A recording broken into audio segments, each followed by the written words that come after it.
इन्होंने अंत तक महाप्रभु चैतन्य देव को साक्षात भगवान मानकर आराधना की और बार बार पश्चाताप प्रकट किया कि मैंने इनको खंडन करके इनकी बात कहा कि तुम ब्राह्मण के बालक हो और कहते हो हमारे चरणों से गंगा जी का धो, ये पाप की बात कहते हो। ये जीवन भर पश्चाताप रहा कि मैंने अपने प्रभु को नहीं पहचाना। गौर भक्तों में श्रीधर का खोल बहुत ही प्रसिद्ध था। गौर को श्रीधर के खोल के बिना सभी व्यंजन रुचिकर नहीं लगते थे, क्योंकि दीनता थी। एक दिन ये घर की ओर जा रहे थे, रास्ते में पंडित श्रीवास जी मिले। श्रीवास पंडित अद्वैताचार्य के साथी और स्नेही थे। महाप्रभु चैतन्य देव के पिता के अभिन्न मित्र थे श्रीवास जी। इनकी पत्नी मालती देवी और ये निमाई को सगे पुत्र की भांति प्यार करते थे श्रीवास जी। ये भी इन दोनों में माता पिता के समान श्रद्धा रखते थे। श्रीवास पंडित को देखकर इन्होंने उन्हें प्रणाम किया। पंडित जी ने इन्हें आशीर्वाद दिया और बड़े ही प्रेम के साथ बोले, निमाई देखो, अब तुम बालक नहीं हो, ये बाल चापल्य तुम्हें शोभा नहीं देता। इस तरह से उच्छृंखलता का जीवन बिताना ठीक नहीं, कुछ भक्ति भाव भी सीखना चाहिए। तुम्हारे पिता तो परम वैष्णव थे। इन्होंने सरलता से कहा, जी थोड़े दिन और इसी तरह मौज कर लेने दो, फिर हम जब भक्ति करेंगे तो इकट्ठे करेंगे। वैष्णव बनेंगे तो वैष्णवों की तो बात ही क्या, साक्षात विष्णु ही हमारे चक्कर लगाएंगे। सही बात कह रहे, सही बात कह रहे। इनकी बात सुनकर उन्होंने कहा, आगे और कब, अभी से कुछ भक्ति भाव करना चाहिए। किसी देवी देवता की श्रद्धा रखते हो तो करो। इन्होंने कहा, किस देवता में श्रद्धा रखें, आप ही कृपा करके बताइए। श्रीवास पंडित ने कहा, जिसमें तुम्हारी श्रद्धा हो। देव पूजा करनी चाहिए और भगवान नाम का यथाशक्ति जप करना चाहिए। निमाई जानते थे कि वैष्णव सोहम और अहम ब्रह्मास्मि इन वाक्यों से चिढ़ते हैं, इसलिए श्रीवास पंडित से कहा कि हमको तो श्रद्धा है सोहम सोहम जपने में, अहम ब्रह्मास्मि जपने में, ये ब्रह्म ज्ञान का है। हम ब्रह्म हैं तो किसकी पूजा करें, जब स्वयं ब्रह्म है तो किसका नाम जप करें, आप ही बताइए। श्रीवास जी कानों में हाथ रख के बोले, वैष्णव के पुत्र होकर ऐसी बात करते हो, तुम्हारा लड़कपन नहीं गया। इतना सुनकर ये कहते हुए घर की ओर चले जाते। अच्छा तो किसी दिन देख लेना हम कैसे वैष्णव बनते हैं, तुम्हारे जैसे वैष्णव हमारे पीछे पीछे डोलेंगे, श्रीवास से कहा। इन्होंने ये बातें हंसी में समझी थी। श्रीवास जी ने समझा ये हंसी कर रहे, इनकी चंचलता का स्वभाव है। किंतु श्रीवास पंडित अंदर अंदर से इनकी बात समझते कि इतना गंभीरता और इतनी चांचल्यता दोनों इनमें समाई हुई है। जिस दिन ये चांचल्यता रुकी और गंभीरता आई, उस दिन ये महापुरुष अपना स्वरूप प्रकाशित जरूर करेंगे। वे सोचते कि यदि निमाई जैसे पंडित, मेधावी और सर्वप्रिय ये वैष्णव बन जाए तो वैष्णव धर्म का देश भर में झंडा फहराने लगे, अनाथ वैष्णव भक्त सनाथ हो जाएं। ये यही सोचते विचारते गंगा जी की ओर चले गए। कालांतर में श्रीवास पंडित के विचार सत्य ही हो गए। वैष्णव धर्म की विजय दुंदुभी संपूर्ण देश में गूंजने लगी। भक्ति भागीरथी की एक ऐसी भारी बाढ़ आई जिसके कारण सभी विषमता दूर होकर चारों ओर समता का साम्राज्य स्थापित हो गया। ये तो सब आनंद था, लेकिन सच्ची माता को बहुत दुख था। एक तो वृद्ध शरीर और पूरे घर में कोई न लड़का न बच्चा न बहू। ये पढ़ाने चले गए तो घर पिताजी अंतर ध्यान हो गए थे, केवल बूढ़ी सची माता। बहू के बिना घर सूना ही सूना लगता है। इसका अनुभव वही माता कर सकती है जिसके घर में एक ही पुत्र हो और उसकी सर्वगुण संपन्ना पुत्र वधू परलोक गामिनी हो चुकी हो। उसे चारों ओर से अपना ही घर उजड़ा हुआ सा दिखाई पड़ता है। घर की लिपि पुती स्वच्छ दीवारें उसे काटने को दौड़ती हैं। इकलौते पुत्र को देखते ही माता का हृदय फटने लगता है, और जब जब पुत्र को स्वयं अपने हाथों से कुछ काम करते देखती है तब तो और दुख होता है। पुत्र वधू से रहित युवक पुत्र को देखकर माता को महान कष्ट होता है। सची माता की भी ऐसी ही दशा थी। जब से लक्ष्मी देवी परलोक गामिनी हुई हैं, तभी से माता का चित्त उदास रहता है। वे निमाई के देखते ही रोने लगती हैं। निमाई मन ही मन सब समझते हैं किंतु कुछ कहते नहीं, चुप ही रहते, कहें भी तो क्या कहें। माता को सदा से यही चिंता रहती कि निमाई अभी बहुत नवीन अवस्था है, कैसे जीवन पार होगा। यदि कोई सुंदरी गुणवती कुलीन कन्या फिर मिल जाती और जल्दी से जल्दी उसका दूसरा विवाह करके अपने घर को पहले की भांति हरा भरा आनंद उल्लास युक्त देख सकती। वे गंगा किनारे जब जब जाती तो गंगा स्नान करने के निमित्त आई हुई कन्याओं को एक हल्की दृष्टि से देखती कि इनमें कौन सी कन्या हमारी पुत्र वधू बन सकती है, फिर निगाह नीची कर लेती। इस प्रकार रोज गंगा जी को मनाती और गंगा किनारे जाती नवीन पुत्र वधू की खोज के लिए। एक दिन उनकी दृष्टि पड़ी परम सुंदरी सुशीला कन्या को। सची देवी अब रोज उस पर दृष्टि की कभी चर्चा चले और ये लड़की हमारे निमाई की वधू बने। सुबह दोपहर शाम तीनों टाइम गंगा किनारे सची माता जाने लगी। जब वो लड़की को देखती तो बस मन माना कि ये निमाई के लिए ठीक रहेगी। सची माता अब घर के बाहर ही बैठने लगी। जब वो लड़की घाट पे जाती तो आप घाट पे चली जाती, जब वो स्नान करके देवी पूजन करने जाती तो आप देवी के पूजन के मंदिर में, मानो पूरा तय कर लिया कि ये लड़की हमारी बहू बने। जब वो लड़की सची माता की ओर देखती तो सची माता का देखने का ढंग इतना अपनापन, मानो पुत्र वधू, तो प्रणाम करती। सची देवी प्रसन्न होकर कहती, बेटा भगवान तुम्हारी इच्छा की पूर्ति करे, तुम्हारे मनोनुकूल पति मिले। इस प्रकार आशीर्वाद सुनकर वो ग्रीवा नीची करके मुस्कुराते हुए चली जाती। एक दिन, अभी तक बात नहीं की थी, एक दिन सची माता ने रोक कर पूछा, बेटा तुम्हारा नाम क्या है?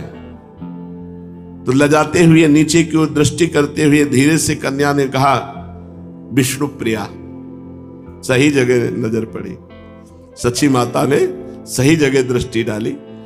तुम्हारा नाम क्या है? तो उन्होंने कहा विष्णु प्रिया। महान भजनानंदी, महान प्रेमी, महान तपस्वी महाप्रभु चैतन्य देव के त्याग और तप को तो सब कोई जानता है, लेकिन उनसे बढ़कर त्याग और तप घर में रह करके विष्णु प्रिया जी करती थी। जो महाप्रभु का त्याग और तप है उसमें कुछ सुख सुविधाएं हैं, जैसे कम से कम महाप्रभु को सब्जी तो मिल जाती है, भात तो मिल जाता है भरपेट, लेकिन विष्णु प्रिया जी नहीं। घर में सब कुछ होते हुए हरे कृष्ण कृष्ण कृष्ण हरे हरे, हरे राम राम राम हरे हरे, एक चावल रख दिया, फिर दूसरा चावल उठा, हरे कृष्ण हरे। 3 पहर तक नाम जप करते हुए जितने चावल हुए उनको उबाल करके भात बनाया और फिर महाप्रभु चैतन्य देव को भोग लगाया और फिर थोड़ा किनका लेके सब भक्तों में बांट देती। ये रोज का नियम था विष्णु प्रिया जी का। और पादुका लेकर के दिन दिन भर रोती रहती। तो जैसे देखने में आता है कि भगवान राम 14 वर्ष वनवास किए, लेकिन भगवान राम 14 वर्ष वनवास में कंदमूल फल भी खाए, संतों से भी मिले, आनंद में खूब हास परिहास भी होते रहे, लेकिन भरत जी पृथ्वी को खोद कर कुशा में कितना कष्टप्रद जीवन, अयोध्या जैसी महान चक्रवर्ती सम्राट की नगरी में रहते हुए, राज्य पद के अधिकारी होते हुए महान तप और त्याग में जीवन भरत जी का, ऐसे ही महाप्रभु चैतन्य देव जी की जो प्रिया है वो विष्णु प्रिया, अपार त्याग में जीवन। पूछा क्या नाम तुम्हारा बच्चा? तो बताया विष्णु प्रिया। माता प्रसन्नता प्रकट करते हुए कहा, आहा विष्णु प्रिया, कैसा सुंदर नाम है। जैसा सुंदर शील स्वभाव है उसी के अनुरूप सुंदर नाम भी है। फिर पूछा बेटी तेरे पिता का क्या नाम है? विष्णु प्रिया जी सुनकर चुपचाप खड़ी रही, उन्होंने इस प्रश्न का कुछ भी उत्तर नहीं दिया। तब सची माता ने पुचकारते हुए कहा, बता दे बेटी बता दे, बताने में क्या हर्ज है, क्या नाम है तेरे पिता का?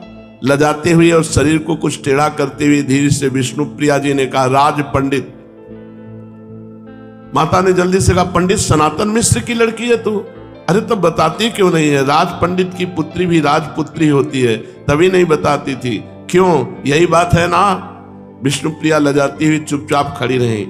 माता ने उससे और भी 2-4 बातें पूछकर विदा किया। विष्णु प्रिया का शील स्वभाव और सौंदर्य सची माता की दृष्टि में गड़ गया कि यही हमारी बहू होनी चाहिए। वे बार बार यही सोचने लगी, क्या ही अच्छा हो यदि ये लड़की मेरी पुत्र वधू बन जाए। वे रोज घाट पर अब विष्णु प्रिया को देखती और रोक करके दो चार बातें जरूर करती। अब इच्छा तो पूरी है पर कोई बात चले तब तो चलावे। विष्णु प्रिया जी का अद्भुत रूप लावण्य, उनकी अत्यंत कोमल प्रकृति स्वभाव, प्रशंसनीय शील, अनुपम विष्णु भक्ति को वे मन ही मन बार बार सराहना करती। इसलिए वे उनके प्रति अधिकाधिक प्रेम प्रदर्शित करने लगी। विष्णु प्रिया के मन में भी इनके प्रति भक्ति भाव था। सची माता बार बार सोचती, क्या हर्ज है, एक बार सनातन मिश्र से पूछवाऊं तो सही, बहुत करेंगे तो ना कर देंगे। फिर सोचती, वे राज पंडित हैं, धनाढ्य हैं, सब जगह उनकी भारी प्रतिष्ठा है, भला वे एक विधवा के पुत्र के साथ अपनी पुत्री का संबंध क्यों करने लगे। यही सोचकर कुछ डर सी जाती और उनका साहस नहीं होता।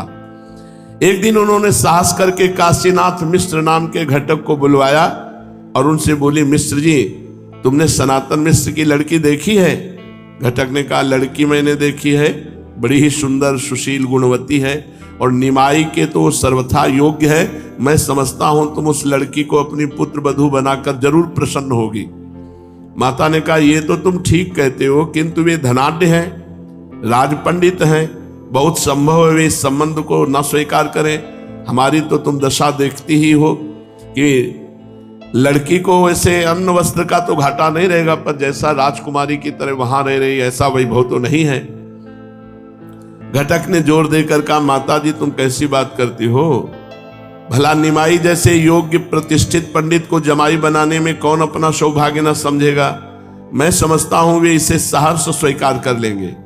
मैं आज ही उनके यहाँ जाऊंगा और शाम को ही तुम्हें उत्तर दे जाऊंगा। ये कर काशीनाथ मिश्र माता को प्रणाम करके चले गए। इधर पंडित सनातन मिश्र बहुत दिनों से चाह रहे थे कि विष्णु प्रिया का संबंध निमाई पंडित के साथ हो जाता तो बहुत अच्छा होता, किंतु वे भी मन में संकोच कर रहे थे कि निमाई आजकल नामी पंडित समझे जाते हैं। इस 20 वर्ष की ही अल्प वयस में उन्होंने इतनी भारी ख्याति प्राप्त कर ली है, बहुत संभव है वे इस संबंध को स्वीकार न करें। यदि हमारी प्रार्थना पर भी उन्होंने इस संबंध को स्वीकार न किया तो इसमें हमारा बहुत बड़ा अपमान हो जाएगा। प्रायः धनी लोग अपने मान का बहुत ध्यान रखते हैं, इसी भय से उन्होंने इच्छा रहने पर भी आज तक ये बात किसी पर प्रकट नहीं की थी। सनातन मिश्र के हृदय में इसी प्रकार के विचार उठ ही रहे थे कि उसी बीच काशीनाथ घटक सची माता के पास से उनके पास पहुंच गए। घटक को देखकर उन्होंने उनका सम्मान किया, बैठने को आसन दिया, आने का कारण जानना चाहा। काशीनाथ घटक ने आदि से अंत तक सब बातें कह सुनाई। वो अंत में कहा कि सची माता ने मुझे बुलाकर स्वयं कहा है, इस बात को मैं अपनी ओर से कहता हूं कि आपको अपनी पुत्री के लिए इससे अच्छा वर दूसरी जगह कठिनता से मिलेगा। प्रसन्नता प्रकट करते हुए विष्णु प्रिया जी के पिता सनातन मिश्र ने कहा, निमाई पंडित कोई साधारण मनुष्य तो है नहीं, देश भर में उनका यशोगान हो रहा है। उन्हें जामाता बनाने में मैं अपना परम सौभाग्य समझता हूं। मेरी भी चिरकाल से यही इच्छा थी, किंतु इसी संकोच से आज तक किसी पर प्रकट नहीं की कि संभव है वो स्वीकार ना करें। घटक ने कहा, इस बात की आप तनिक भी चिंता न करें, सची देवी जो कह देंगी वही होगा। निमाई उनकी इच्छा के विरुद्ध कोई काम नहीं कर सकते। सनातन मिश्र के घर के जब स्त्रियों ने बात सुनी तो उनकी प्रसन्नता का ठिकाना न रहा। कोई कहने लगी लड़की का भाग्य खुल गया, कोई विष्णु प्रिया के सामने कहने लगी इतने दिन का इसका गंगा स्नान और विष्णु पूजा सफल हुई, साक्षात विष्णु के ही समान इसे वर मिल गया। ये सब बातें सुनकर विष्णु प्रिया जी लजाती हुई उठकर दूसरी ओर चली गई। स्त्रियां और भी भांति भांति की बातें करने लगी। राज पंडित सनातन मिश्र की स्वीकृति लेकर घटक महाशय सीधे सची माता के समीप पहुंचे और उन्हें यह शुभ संवाद सुना दिया। सुनकर सची माता को बड़ी प्रसन्नता हुई और उसी समय विवाह की तिथि आदि भी निश्चय करा दी। सनातन मिश्र के यहाँ तिथि आदि की सभी बातें पक्की करके काशीनाथ घटक आ ही रहे थे कि रास्ते में अकस्मात उन्हें महाप्रभु मिल गए। निमाई ने उन्हें आलिंगन किया और कहा, किधर से आ रहे हैं? आप तो सदा घटाया ही करते हैं, कहिए किसे घटा कर आ रहे हैं? हंसते हुए घटक ने कहा घटा कर तो नहीं आ रहे, बढ़ा कर आ रहे हैं, बढ़ाने की फिक्र में है। तो महाप्रभु ने कहा समझा नहीं, बोले तुम्हें 1 से 2 करना चाहते हैं, बताओ क्या सलाह है तुम्हारी? आश्चर्य प्रकट करते हुए निमाई पंडित ने कहा मैं आपकी बात का मतलब नहीं समझा, कैसा बढ़ाना? हाँ हाँ क्यों समझोगे? घटक महाशय ने कहा इतने बड़े विद्वान हो, इतना इशारा नहीं समझते? आवाज बढ़ाते हुए कहा राज पंडित सनातन मिश्र की पुत्री विष्णुप्रिया के साथ तुम्हारे विवाह की बातें पक्की करके आ रहा हूं, बताओ मंजूर है? बड़े जोर से हंसते हुए इन्होंने कहा हाँ हमारा विवाह और राज पंडित की पुत्री के साथ? हमें तो कुछ भी पता नहीं। और हंसते हुए घर की ओर चल दिए। घटक को इनकी सूखी हंसी में कुछ संदेह हो गया। सनातन मिश्र के यहां भी खबर पहुंच गई। सुनते ही घर भर में उदासी छा गई। सनातन मिश्र ने कहा था कि हमें जिस बात की शंका थी वही हो गया ना। मैं पहले जानता था कि निमाई स्वतंत्र प्रकृति के पुरुष हैं, बड़े विद्वान हैं, बड़े प्रसिद्ध हैं, भला वो मेरे यहां संबंध क्यों मंजूर करने लगे? मेरी हंसी हो जाएगी सब लोगों में। सबको पता चल गया है कि लड़की का विवाह निमाई पंडित के साथ होगा। यदि ना हो सका तो मेरे लिए बड़ी लज्जा की बात है। ये सोचकर उन्होंने उसी समय काशीनाथ घटक को बुलाया और अपनी चिंता का कारण बताकर शीघ्र ही सची माता से इसके संबंध में निश्चित उत्तर ले आने की प्रार्थना की। घटक महाशय उसी समय सची माता के समीप गए और राज पंडित की चिंता का सभी वृत्तांत कह सुनाया। सब कुछ सुनकर सची माता ने कहा निमाई मेरी बात को कभी टालता नहीं है, इसीलिए मैंने उससे इस संबंध में कुछ भी पूछा नहीं है। आज वो पाठशाला से आवेगा तो मैं उससे पूछ लूंगी। फिर मेरा ऐसा विश्वास है कि वो मेरी बात को टाल नहीं सकता। कल मैं तुम्हें इसका ठीक ठीक उत्तर दूंगी। ममता का भरा हुआ स्वरूप माता के ऐसे वचन सुनकर घटक अपने घर चले गए और माता जी सलाह करके अब कल बताएंगे कि ब्याह पक्का या आगे। श्री राधा वल्लभ लाल की।